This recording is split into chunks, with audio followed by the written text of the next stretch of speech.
पतगा मल्लार पतगा तल्ला मोहल्ला चिवेमा नंबर 1 गिजार और नंबर 2 फांग्यू तोक नंबर 3 सुड़ू पानी नंबर 4 पैया चौड़ और नंबर 5 चीचा झाल पीछे बाबू कुछ करना पड़ेगा तो जानवरों से ज़्यादा परेशान है ना। पर आप सोचते क्या है जो जानवरों से हटके हो कोई चीज ऐसी हो जैसा तो मेरा लगा नहीं मानो कोई चीज भी अच्छा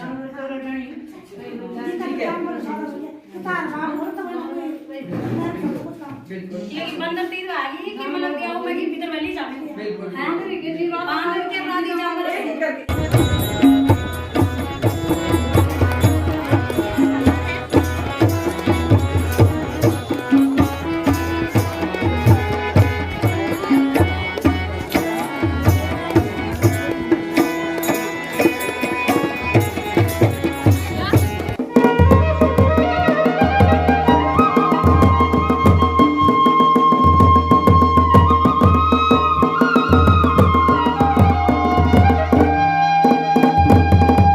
पहाड़ी मुल्क चैनल में आपका स्वागत। खूबसूरत हमारे पहाड़, स्वरोजगार और महिला जन जागृति जो यात्रा चल रही है किरण नौगाई जी की, वो पहुंची अदाली खाल और जड़ाव खान के मध्य खूबसूरत से गांव पत गांव में। हाँ, पूर्व पतगांव में कब गांव छी पतगा मल्लार पतगा तल्ला मोहल्ला चिवेमा नंबर 1 गिजार और नंबर 2 फांग्यू तोक नंबर 3 सुड़ू पानी नंबर 4 पैया चौड़ और नंबर 5 चीचा झाल पीछे 65 980 पर जनसंख्या बहुत कम है बता जनसंख्या 200 समानता पता और ज़्यादा होगा। अच्छा, पूरी पतगांव ग्राम सभा के गांव के नाम इन्होंने बताए जो कि वहीं की रहवासी महिलाएं हैं और आशा का कार्य करती हैं। बहुत सुंदर हमारे पहाड़ और उतना ही सुंदर ये पतगांव ग्राम सभा जो कि रोड से लगभग 3 किलोमीटर आगे एक फैला हुआ ग्राम सभा है। कोई ये धार तो कोई वो धार, कोई ये रोल तो कोई वो रोल। हम जड़ाव खान और अदाली खाल के मध्य पहुंचे जहां पे एक खूबसूरत सा होटल और यहीं से पतगांव के लिए रास्ता कटता है जो कि 3 किलोमीटर की एक कच्ची रोड है।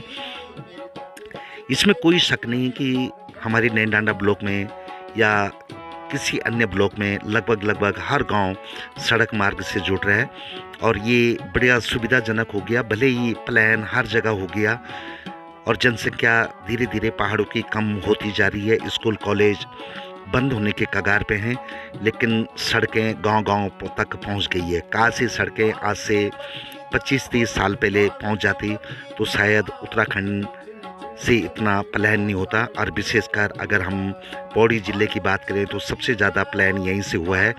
ये सड़क सीधे पहुंचती है पतगांव के लिए और जैसे कि इन्होंने 5 पतगांव के नाम यहाँ पे बताए तो लगभग हर किसी को जोड़ने की कोशिश, लेकिन गांव ऐसी जगह में है कि सड़क मार्ग से 1-2 ही गांव अच्छे ढंग से जुड़ पाए हैं और बाकियों के लिए थोड़ा थोड़ा पैदल रह गया, लेकिन भविष्य में ज़रूर ये गांव भी जुड़ जाएंगे।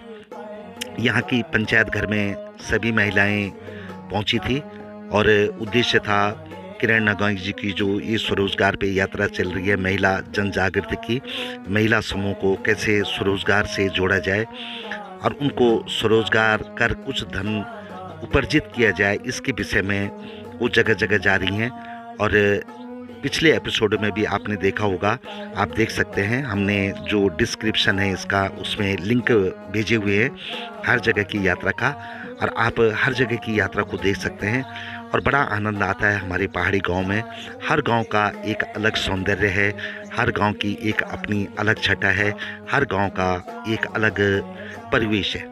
यही हमारे पहाड़ों की सबसे बड़ी खूबसूरती है और ये शानदार सीसी मार्ग जिस पे हम चलते हुए पहुँचे यहाँ के पंचायत घर में जो पतगांव का है, लेकिन पंचायत घर निर्माण कार्य चल रहा था उसमें और अस्त व्यस्त था। माँ भगवती का ये मंदिर, सबकी रक्षा करना माँ भगवती। और जैसे कि मैंने बताया पंचायत घर अस्त व्यस्त चल रहा है तो वहाँ पे महिलाओं ने बोला कि स्कूल में ही हम मीटिंग कर लेते हैं, कि जो कि स्कूल है यहाँ पे बहुत खूबसूरत सी प्राइमरी स्कूल, एकदम एकांत में। जैसे बोलते हैं कि विद्या के लिए एकांत होना जरूरी है और वैसे ही शांत से सौम्य से जगह में चीड़ के वृक्षों के कुछ मध्य, कुछ बांज के वृक्ष, और वहीं पे ये स्कूल जहाँ पे कि हम पहुँचे। और ये एक पंचायत घर यहाँ का जो अभी बनने की प्रक्रिया में है, काम चल रहा है इस पे। कुछ निर्माणाधीन है और कुछ निर्माण हो गया, लेकिन अस्त व्यस्त तो हो रखा है पूरा। और कुछ दिनों बाद ये ठीक ठाक हो जाएगा। एकदम 5 गांव के मध्य में सड़क के नज़दीक बना हुआ ये पंचायत घर, और एक खूबसूरत प्राइमरी स्कूल का ये गेट, जहाँ से न जाने कितने पदगांव के बच्चों ने शिक्षा ग्रहण की होगी और आज अच्छे अच्छे मुकाम पे होंगे। लेकिन गांव की जो 5 तोक बोलती वो कौन पैया छोड़ वो भी पदगांव में लमीच वैसे इन्हें है ये सोलू पानी वो पदगांव तलम च और फिर एक पदगांव तलब है और वो एक इन्हें खण जमनदार में ठीक इन्हें खड़ने जा लगा तो वो भी पदगांव तलम च और एक ताल थी एक गिजार वो पदगांव में लम च। तो गाँव तो हमारा बहुत बड़ो च, टोटल 50-55 हुए देखो 400 400-450। अब यूँ हो गया कि कई परिवार हम एक कई दुई छी बच्चों वाले तो कमी छी है ना, बच्चों था पर पढ़ाने की वजह से हो कई वैसे लोग सब पलायन कर चुके। प्रधान जी छी हमारे एक नरेंद्र सिंह मनराल जी। गांव की महिलाएं यहाँ पे पहुंची तो किरण नौगाई ने परंपरा अनुसार शिवा सौली सबके साथ, छोटों ने उनके पाँव छुए तो बड़ों के उन्होंने छुए, और उसके बाद शुरू हुई बात। धन्यवाद, बहुत आभार आपका कि आपने इतना जो कठिन कार्य आप कर रहे हैं उसमें से भी आपने थोड़ी सी जो है समय की जो चोरी करी है हमारे लिए, उसके लिए हम हमेशा कहते हैं रेडी रहेंगे और जितना हो सकेगा हमसे हम आपके लिए कुछ करने की कोशिश करेंगे। मेरा ज्यादातर फोकस है हमारी महिलाओं पे और तो उसी समस्या को सोचते हुए मैंने कुछ 2-4 चीजें प्रोजेक्ट की हैं कि उनका मन भी बहला रहे, उनके पास पैसा भी रहे, और जब अपने हस्बैंड के पास जाएं, कभी भी रामनगर जाएं, कहीं भी जाए, काशीपुर जाए, हरिद्वार जाए, देहरादून जाए, तो उनके पास भी अपने पास कुछ ऐसा जोड़ा हुआ हो कि हस्बैंड कहे कि चल तू भी एंजॉय कर ले, क्योंकि सबके पास इतना पैसा तो नहीं है कि लाखों करोड़ रुपए सैलरी मिल रही है। पर क्या होता है कि अगर उनके पास अपना पैसा होगा तो वो जाके आराम से खरीदारी कर सकते हैं। ये मैं सोचती हूँ क्योंकि मैं भी गाँव में रहती हूँ, मुझे भी लगता है कि जब मैं कहीं जाऊँगी तो मैं भी कुछ नई चीजें खरीद लूँगा कि महिलाओं का एक स्वभाव है कि हमेशा कुछ नया लेना है, चाहे वो हजारों कपड़े हो, हजारों जूते चप्पल हो, पर एक होता है कि भाई मुझे कुछ नया लेना है। तो मैं इसीलिए आपको सशक्त और दृढ़ बनाना चाहती हूँ, हमारी जो नई जो जनरेशन है खासकर, कि आपको अपने मन की चीज खरीदने का मौका मिले और आपका कोई ऑब्जेक्शन भी ना हो कि भाई ये बात में खर्चा करेगी।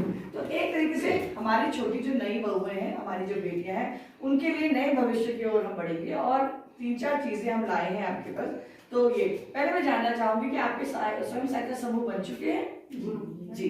अच्छा, स्वयं सहायता समूह में कुछ पैसे वैसे आए हैं कि नहीं आए हैं? तो उस पैसे को सोचकर आप क्या कर सोचते हैं कि पैसा तो आ गया, अगर देखो जिससे पैसा आया तो उसे यूज भी करना पड़ेगा, है ना? बिना यूज किए तो आपका पैसा बेकार हो जाएगा। तो उस पैसे को क्या सोचते हैं आप? एक एक करके बताइएगा कि आगे पीछे एक जनरेशन में नई लड़की पहले के हमारी बहू शायद आप बताइएगा, सुंदर जी आप बताइएगा, साथ में ये दूसरी सुनीता जी भी है, ये भी सुनीता जी है, ये भी बताएंगे। और हमारे जो बुजुर्ग है जो बोलना चाहेंगे कि जो पैसा अभी स्वयं सहायता समूह में आपके पास आया है, आप क्या सोचते हो कि उसे भविष्य में हम कैसे लगाएंगे? पर आप सोचते क्या है जो जानवरों से हटके हो, कोई चीज ऐसी हो? अच्छा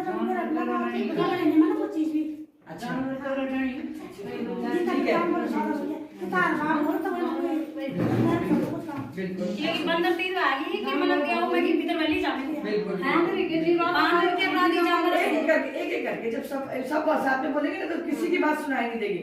मतलब आपका मेन इशू है बंदर और ये सुअर, ये सारे क्षेत्रों में पूरे उत्तराखंड में खाते रहेंगे बंदर सुअर। मेरे कहने का मतलब है इसके अलावा आप क्या सोचते हैं? मतलब आपको बंदर से मुक्ति चाहिए आपकी फसल के लिए और बंदर ये सुअर से मुक्ति चाहिए, ठीक है? आपके पास में तो हम चौकीदारी करेंगे, रात को क्या करेंगे, रात हम सो जाएंगे तो बिल्कुल सही। और कुछ क्या, कुछ और खेती से हटकर कुछ और, खेती से हटकर कुछ और करना चाहते हैं? खेती से हटकर कुछ और करना चाहते हैं? पीछे जो बिटिया बैठी हुई, बोलिए बोलिए बोलिए, अरे कोई बात नहीं, आप तो जवान है एकदम, बोलिए बोलिए, कुछ बोलना चाहते हैं मन में? देखिए हम आपके मन का अंदर जानना चाहते हैं कि आप करना क्या चाहते हो, क्योंकि हमने कुछ और काम दे दिया, आपका मन ही नहीं करने का, तो फिर आप क्यों करोगे? आप अपनी मन की भावनाएं बोलो कि आपको करना क्या है ना। हम तो कोई भी चीज आके थोप देंगे सर पे, ये कर लो, फिर आपको अनमने तरीके से, अगर आपको लगता है, पहले मैं आपके बारे में जानना चाहती हूँ, आप करना क्या चाहते हैं। आपने कहा आप हल्दी और अदरक की खेती करना चाहते हैं, जो कि भरपूर मात्रा में आपको पैसा मिलेगा। दुखदायी है, ये दुर्भाग्य हमारा कि हमारे क्षेत्र में बंदर और सुअर की परेशानी है, ये हम समझ रहे हैं। 7 साल से मेरे निरंतर मैं भी यही सुन रही हूँ, बंदर और सुअर की परेशानी। इसके अलावा क्या परेशानियां हैं? हम काम करें, हमारे को पैसा मिले, मतलब ये हम गांव में रहते हैं, पैसा होता तो मिलता नहीं है, काम करते हैं मगर पैसा इतना जल्दी नहीं आता गांव में ना, कहीं भी। जी जी हाँ, क्योंकि सरकारी पैसा है तो आता ही नहीं।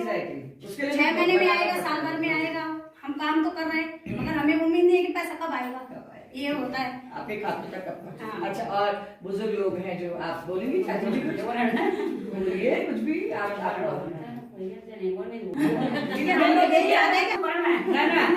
जय का मनमा जो होलू वो आप बोला, जो माना उदाहरण कि भाई हम तो ये कंचो ये भी कंचो गुड़ है, खरगोश है, जानवर सब है, इंडिविजुअली बाहर से नहीं मिल रहे।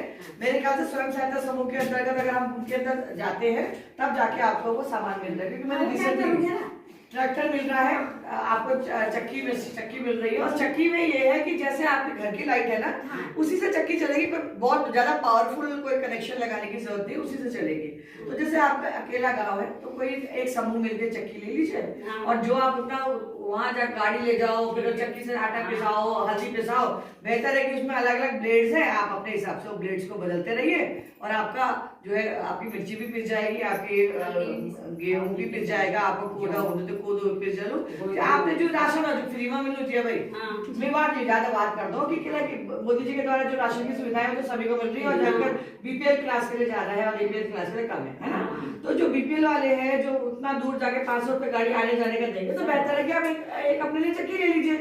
बाकी आप कुंटलों के हिसाब से जो आप हल्दी लगा रहे हैं उसको क्या करेंगे, आप पीस के उसके पैकेट बना के रखिए, जब हल्दी का भाव ज्यादा हो तब निकाल दीजिए। आप समझ रहे हैं? तो आपकी ही चक्की होगी, आपको पर पैसा जाने आने का 500 रुपए हर ट्रिप में दोगे तो कितने हजारों रुपए हो जाते हैं, और उससे आपके गाँव वालों को फायदा ये होगा कि आप 10 रुपए किलो 20 रुपए किलो जो है चार्ज ले लो। किसी के 10 रुपए किलो तो मेरे ख्याल से चार्ज है ना, 20 रुपए 50 रुपए जो एक मिनिमम का जो है प्राइस वो ले लीजिए, क्योंकि आपको फायदा तभी है जब आप अपने ही क्षेत्र में रहिए, अपनी जगह में ही रहकर काम करेंगे।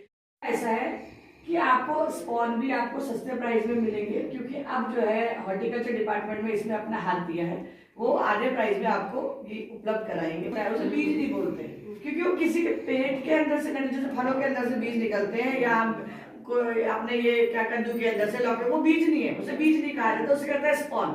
क्योंकि ये जो स्पॉन होते हैं ये तो गेहूं पे बनाए जाते हैं, गेहूं लेते हैं, क्योंकि मैंने उस पर स्पेशलाइजेशन, मतलब मैंने उस पर पढ़ाई की है बड़ी, है ना।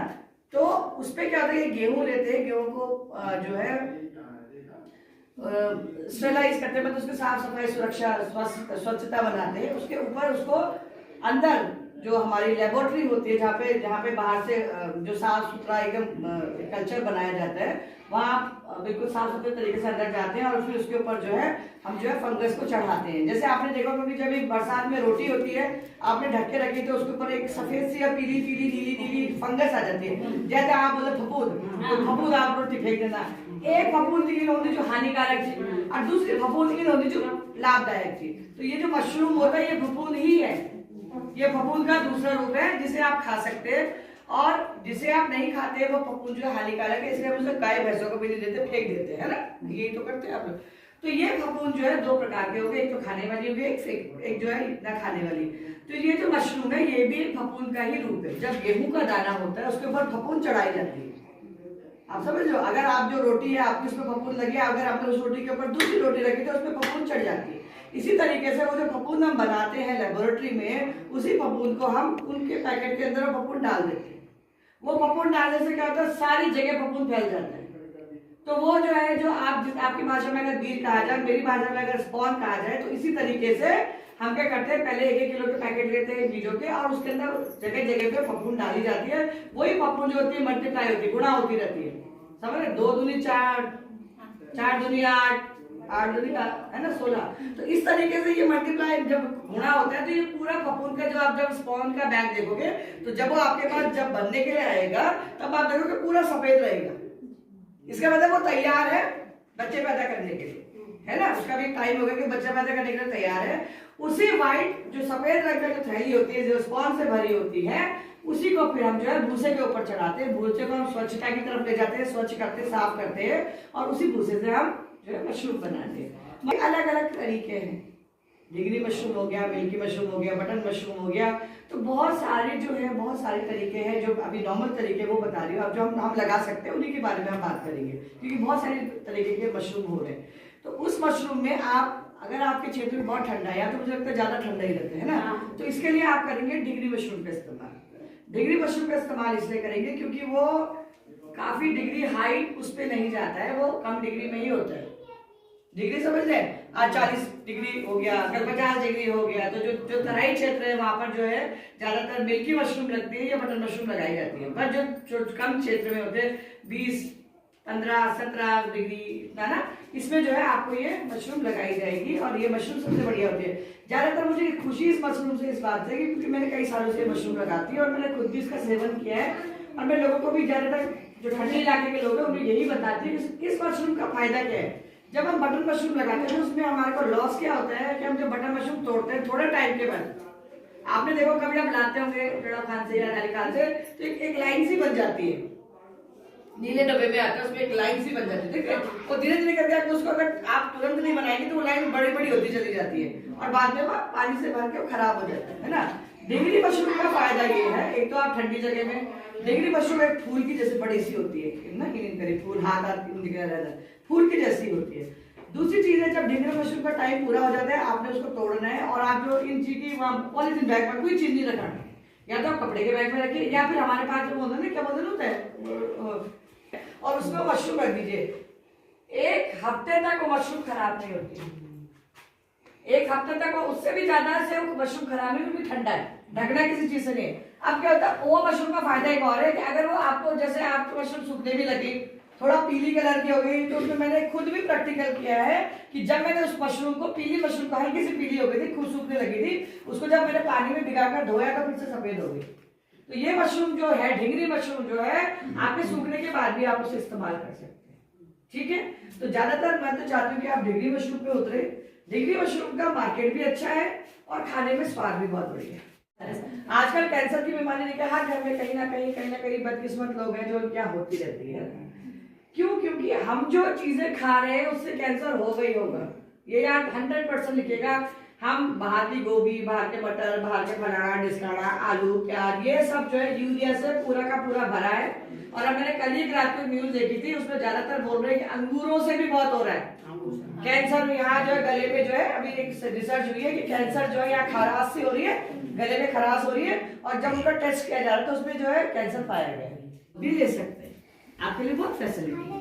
आप ट्रैक्टर भी ले सकते हैं, अगर आपके पास जो है हल बांधने की सुविधा है तो बहुत ही बढ़िया, और अगर नहीं है तो आप जो है उसमें ट्रैक्टर भी ले सकते हैं। और ट्रैक्टर के द्वारा आपका काम जो मतलब हलों के द्वारा जो 5 दिन 6 दिन तक हला तक बुलावा तब खिलावा बेटा को कटा कर देगा मुझे ना आज हम तुम आज वे गोमा कर बोए गोमा परसों वे गोमा इन जो हजाना में 6-7 डिगरी मशरूम के होते हैं, वो आपको लगाने में भी आसान है, तोड़ने में भी आसान है और आपके बिजनेस के लिए भी बहुत बढ़िया है जी। हमारे यहाँ भी एक बार मशरूम का वो प्रोजेक्ट तैयार किया था ना, ये भी ज्यादा यहाँ पे, लेकिन टेम्परेचर नहीं होता है उसका, तो सक्सेस नहीं हुआ वो। उन्होंने कब लगाया था? सब बोलेंगे तो नहीं होगा, आवाज आएगी तो। जुलाई अगस्त में लगाया था उसने, लेकिन वो भी भैया ने क्यों देखिएगा जो चूहा आप बाहर से खाते हैं, अब मौसम बदल रहा है और हमारी जमीन में गंदगी ज्यादा हो रही है तो रिस्क मत लीजिए। हम जब छोटे जाते सुना जावे के परिवार खेले पूरे पराली गए, सही बात है, हमें भी सुना। तो मेरे कहने का मतलब है अगर आपको जब भी चू खानी हो तो आप अपना तोड़ के खाएं। ये जंगल में फलाना चू, पीला चू, नीला चू मत खाइए क्योंकि वो बहुत ही हानिकारक है आप लोग के लिए। कभी फट तो पूरा परिवार ही साफ हो जाएगा, वो तो बहुत विषैले होते हैं। दूसरे वो जो चू होते हैं वो आपकी सड़ी गली जो ये जो हड्डियां होती है जानवरों की, उनको कहीं तो कहीं करना है, तो ये आपकी भैंस मर जाती है, गाय मर जाती है, कुत्ते मर जाते हैं, उसके ऊपर होते हैं, ये अवशेषों के ऊपर होती है। पर जो हमारी चूह है, और गांव में एक और परंपरा है, गांव के मार्केट में वो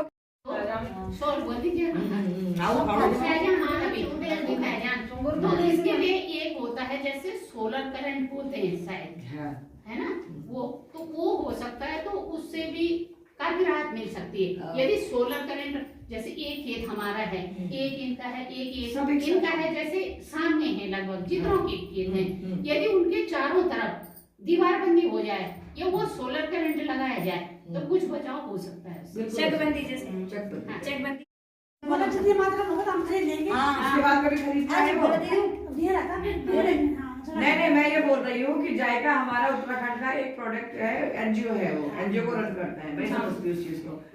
तो मैं ये जानना चाहती हूँ कि उन्होंने आपको सब फैसिलिटीज दी, क्या वो आपके पास आए थे लेने के लिए, खरीदने के लिए आए थे? नहीं, बोला बाजार में आपकी बार बोला कि बाजार में लाना, हम लेंगे जितना मतलब मिले, जितने में आएगा ना बाजार में बिकेगा उतने में देंगे आपको। हाँ ठीक है, बढ़िया बढ़िया बढ़िया। हाँ क्योंकि देखो दोनों में खरीदेंगे तो उनको थोड़ा सा उन्होंने ये बोला बना सकते हैं। भगवान शिव और पार्वती जो कहते हैं ना, आधा आधा हस्बैंड वाइफ जो होते हैं वो अर्धनारीश्वर, तो वो बना सकते हैं। उसके अलावा आप भगवान गणपति की मूर्ति बना सकते हैं, आप उसमें जो है धूप बना सकते हैं, अगरबत्ती बना सकते हैं। कि कभी कभी आप जब केमिकल धूप लेते हैं बाहर से, आप अगर कमरा बंद कर दो और वो धूप जला दो तो इतनी घुटन होती है जैसे प्राण चले जाएंगे, सांस नहीं ले पाते। जो पंडित जी का मोटू बत तो बना नहीं गई, बोली यूं किसी तक दबा देता, आप सोचो उस कमरे में आप नहीं जा पाओगे, इतना घुटन है, क्योंकि केमिकल प्रोसेस हो। आप क्या करेंगे, जो धूप जी आप केमिकल प्रोसेस नहीं हो, आप घुटन जी बोली जी जरूर पाउडर आलू आलू घुटन जी। और हमारे को हम सौभाग्य चले कि हम देवों की भूमि देवभूमि में रहते हैं, तो यहाँ पर कई तरह की जड़ी बूटियां होती है ना। जैसे आप नमक पीसे तो जो चौरा डालते हो, देखियो कितना अच्छा फ्लेवर होता है। फिर शादी ब्याह होते हैं हमारे यहाँ, उसमें अलग अलग तरीके के हम जो जड़ी बूटियां डालते हैं ना, उसमें वो भी डालना है, साथ में दूध देना, तो जो उसकी जो एरोमा जो उसकी खुशबू होगी वो आपके पूरे कमरे को महकाएगी, पूरे घर को महकाएगी। ना ही आपको केमिकल प्रोसेस का सामना करना होगा, ना ही वो जहरीली जो गैस निकलती है ना अगरबत्तियों से वो होगा। दूसरी चीज है, अगर किसी ने बचपन में सोचा था मैं कलर करूंगी और 22 चांस उसे समय नहीं मिला और उसकी तमन्ना है कि मुझे कुछ करना है, तो आप जो मूर्तियां सूखी होती है उसमें आप कलर कर सकते हैं अपनी सुंदरता के हिसाब से। आपको जो कलर पसंद आए, भगवान शिव के ऊपर, माँ पार्वती के ऊपर, पंचमुखी हनुमान जी के ऊपर, गणेश जी के ऊपर, आपकी जो माँ काली का है जो दुर्गाष्टमी में मनाया जाता है बंगाल में, है ना, जो बंगाल में मनाया जाता है, या अपने बेंगलोर में बहुत ज्यादा तेजी से बड़ा मनाया जाता है। तो वहां पर क्या होता है कि वहां पर आप दुर्गा के बड़े बड़े फोटो देखते होंगे ना इतने, तो उनमें पूरा मुखौटा रहता है, देखिए पिक्चर्स में देखने का मुखौटा रहता है, उस मुखौटे को कलर करना, ये सब भी आप कर सकते हैं। भगवान जी की मूर्ति को भी कलर सकते। इसमें क्या होगा कि जो आप बोर नहीं होंगे, और साथ ही साथ जो बच्चे आपके स्कूलों में आते हैं या उसमें आप कंपटीशन भी रखवा सकते हैं कि भाई जो सबसे पहले अच्छा कलर करेगा तो उसको भी कुछ नया सीखने को मिलेगा, कलरिंग का शौक होगा बच्चे को। तो इस तरीके का है। बाकी बुजुर्ग लोग हैं जो पहले जो है आगे से बनाते थे, कुछ बनाते थे, और पहले बड़ा अच्छा लगता था, उसके लिए भी आप हर तरीके से बनाइए कि आपको पर पीस के हिसाब से प्राइस बनेगा और उस पर पीस के हिसाब से आप काम कर सकते हैं। और यहाँ से वो मूर्तियां ना तो टूटती है ना पानी में गलती है। उन मूर्तियों के साथ जो है एक एनजीओ जो हमारे साथ टाई अप कर रहा है, वो एनजीओ आपकी मूर्तियां भी खरीदेगा और आपको पैसे भी मिलेंगे। तो ये है कि आप अगर अपने क्षेत्र में, जैसे आप कह रहे गाय हो जाएगी, गोबर हो जाएगा, तो अगर आप वो काम भी करना चाहें, मशरूम के साथ साथ स्टैंड बाय में ये भी कर सकते हैं। मैं ये नहीं कह रही कि आप 2 काम भी आप कर सकते हैं, 2 काम आप 3 भी काम कर सकते हैं, पर वो आपकी उपलब्धता, समय की उपलब्धता कितनी है आप उसमें कर सकते हैं। और जब आपको पता लगता है कि फ्री टाइम में सर्दियों में बेटा अपना कारण जमा करे ले होते हैं सुबह की, आप बोलो दीदी यहाँ से बात, तो उसमें भी मैंने क्या कहा, ड्राइवर भाई भी लगेंगे, बेचने वाले भी लगेंगे, है ना। तो सिर्फ आपका ही काम नहीं है, वो आपके फैमिली मेंबर्स का भी काम है। उसमें हमारी जवान लड़कियां, या जब शादी फंक्शन हो हमारे यहाँ जाकर लगे, उस समय भी बहुत सारे लोग आते हैं, उन्हें भी बोलो भाई हम ये काम करें, तो वो भी खुश हो गए कि भाई हम कलर कर सकते हैं, हम कलर कर देते हैं। शादी ब्याह फंक्शन हो जब हो, आपने उसको अपने घर के आगे लगाना है, मेन जगह पे, पंचायत भवन में, जहाँ सब इकट्ठा थे। सुंदर पदगांव, स्वच्छ पदगांव, और हमारे यहाँ पर थर्माकोल की प्लेटें, प्लास्टिक वगैरह नहीं रहेंगे, है ना। उसके लिए फिर आपने क्या करना है, अपने जो आपका स्वयं सहायता समूह है उसमें से आपने 5,000 रुपए निकालने। जितने लोग 100-200 प्लेटें जो लेंगे आप अपने पैसे से लेंगे, स्वयं सहायता समूह से लेंगे। उस प्लेट को कैसे लेना है, अलग अलग नहीं लेना। वहां में एक बड़ी प्लेट ले रहा, वहां में 3 कटोरी होना, एक छोटी लेकर होगी, दाल रखने, रोटी रखने, और एक जो चीज वो दो आप, और एक बड़ा हिस्सा होगा जिसमें आप भात भात करके खा सकते हैं। वो प्लेट लेंगे स्टील की, आप समझ रहे हैं, और स्टील के ही ग्लास लेंगे। आपकी समस्या सॉल्व हो गई। चाहिए तो आप चम्मचे भी ले सकते हैं, सब कुछ आपने स्टील का ही लेना है। सबसे ज्यादा कैंसर हमें ही होगा, ज्यादातर गांव वालों को ही कैंसर होने वाला है। क्यों? क्योंकि प्लास्टिक की प्लेटों में, थर्माकोल की प्लेट में जब हम गरम गरम भात खाना, पूरी खाना, लड्डू खाना, परोठ खाना, वो धीरे धीरे करके डिके होता रहता है, वो बढ़ता रहता है और हमारी बॉडी में जाता रहता है। आज तक 50 तुमने शादी खा ली, 50 प्लेटें खाई कि नहीं खाई, आप समझ लो। और उसको जलाएंगे तो वो जमीन की मिट्टी के साथ भी मिलेगा नहीं, कभी नहीं मिलेगा। आप लगा लो, वो रोले बोलों में रहेगा, वो आपके खेत में रहेगा, और आप धीरे धीरे करके उसके साथ साथ हम कमजोर होते चले जाएंगे। तो धरती माँ ने हमें जन्म दिया, हमको पेड़ पौधे दिए, स्वच्छ हवा दिया, हमने उसको क्या दिया? ज्यादातर जो है ये दिया, क्या बोलते हैं, खादे दी, है ना। बाहर की खादे उठा के काली खाद, नीली खाद डाली, वो खत्म कर दिया। पानी क्यों खत्म हो गया? हमारे नौले बोले पहले भी तो आते थे, पहले भी तो लोग थे, पहले लोग चाहते कम, लेकिन पानी क्यों कम हुआ? हमारी वजह से कम हुआ, क्योंकि जगह जगह हमने प्लास्टिक की प्लेटें डाल दी। वो प्लास्टिक की प्लेटें से हमारे जो जमीन के अंदर का पानी की जो थी धारा, वो कम हो गई, आप समझ रहे हो। तो और उसके साथ आपका पूरे जो है गाँव का वो जो है आपने अपना जो है वो बनाया, आपने स्वयं सहायता समूह का नाम लिखा, और आपने कहा कि भाई स्वच्छ जो है हमारा गांव और सुंदर गांव, और प्लास्टिक की प्लेटें और ये सब बंद किया है हमने। तो उससे फायदा क्या होगा कि कोई आदमी अगर 5000 के भांडे लाता है, फॉर एग्जाम्पल, या 4000 के भी लाता है, तो मुझसे बोलो भाई जी, इंची हमारे गांव में, आपके गांव में, अपने गांव में हम नहीं चाहते कि थर्माकोल आए, हम नहीं चाहते कि यहाँ पर जो है प्लास्टिक के ग्लास आए। इसलिए आप लोग क्या करें कि यहाँ पर जो है आप लोग अगर 4000 की प्लेटें ग्लास ला रहे तो वो पैसे को व्यर्थ ना करें, हमें 3000 दे दे, 1000 आपका भी बच जाएगा और प्लेटों का खर्चा हमारा भी बच जाएगा। तो फायदा किसका? वातावरण का फायदा हुआ, वो आदमी का 1000 रुपए का फायदा हुआ, और इनडायरेक्टली फायदा, डायरेक्टली फायदा आपको हो गया। एक पार्टी आपने निपटा ली, दूसरी पार्टी के लिए भी आपने ऐसे करना है। दूसरी पार्टी के लिए भी जब आएंगे लोग तो आपने ऐसे करना है। तो जो 5000 के अपने भांडे हैं वो 2 पार्टी में ज्यादा ही पड़ जाएंगे आपको, समझ रहे मेरी बात को। तो ये दृढ़ निश्चय कीजिए, कोई भी बोले अरे हम तो नहीं लेते भैया, हम पार्टी नहीं करेंगे, हम तो बैगन आते नहीं है, आप समझ नहीं रहे, वो तो पार्टी करके चले जाएंगे। तुम्हारा थाड़ में, तुम्हारा मुंड में, तुम्हारा घर में, तुम्हारा पलट जगह जगह फैले रहते हो, तब तुम बटोरता रहना, बटोरता चाहिए ना, तब आएगा। जैसे आप उस प्लास्टिक में आग लगाते हैं, थर्माकोल की प्लेट में, ग्लास में, चम्मचों में आग लगाते हैं, एक अजीब टाइप का धुआं निकलता है और बदबू ही बदबू। वो आप चाहते हैं कि आपके बच्चे उस बदबू को सुन या आप उसको सुन, और ये वातावरण जो स्वच्छ वातावरण, भगवान देवों की भूमि, देवभूमि जो वातावरण है, उसे आप जो है खराब कर रहे हैं। तो पानी के रौले बोले हमारे बंद ना हो, क्योंकि प्लास्टिक लगेगा, इससे पानी बंद हो गया, फलाना लगेगा तो खेती नहीं हो रही है। खेती हमारे ही कर्मों से नहीं हो रही है। नहीं तो देखिए आप हिमालय में कैसे खेती हो रही है, अपने आप प्राकृतिक खेतियां हो रही है, बुग्याल हो रहे, क्यों हो रहे? क्योंकि वहां कचरा डालने कोई नहीं जा रहा। जितने भी ये जो कचरे के डब्बे बने हुए हैं, उसमें आपके घर में जितने भी प्लास्टिक का सामान आए, आप उसे उठा के मार्केट के कचरे डब्बे में डालो। क्योंकि मार्केट में जो कचरा डब्बा है उसमें देखिए आपका अलग अलग 3 बने हैं, कांच का अलग, लोहे का अलग, प्लास्टिक का अलग। तो जब भी आपका परिवार आए गर्मी की छुट्टियों में, तो प्लास्टिक के रैपर सब साथ में डालो, क्योंकि वहां कचरा की गाड़ी आती है और वो लेके जाती है। तो अपने क्षेत्र में प्लास्टिक कम कीजिए। अच्छा लगा? ये हींग लगे ना फिटकरी और रस चोखा, बराबर। आपने 2 ही खाए, गिने अपने, और गिनने के बाद आपने वापस किए और एक फोटो खींचिए। ठीक है, अच्छा लगा? शक्ति जिंदाबाद, महिला शक्ति जिंदाबाद, महिला शक्ति जिंदाबाद, महिला शक्ति जिंदाबाद, महिला शक्ति जिंदाबाद। ये थी पतगांव क्षेत्र की यात्रा महिला स्वरोजगार पे। और महिलाओं ने बड़े ध्यान से सुना और आपने देखा उन्होंने क्या पूछा। देखने के लिए धन्यवाद। चैनल की सदस्यता जरूर लें और अपने कमेंट जरूर लिखें।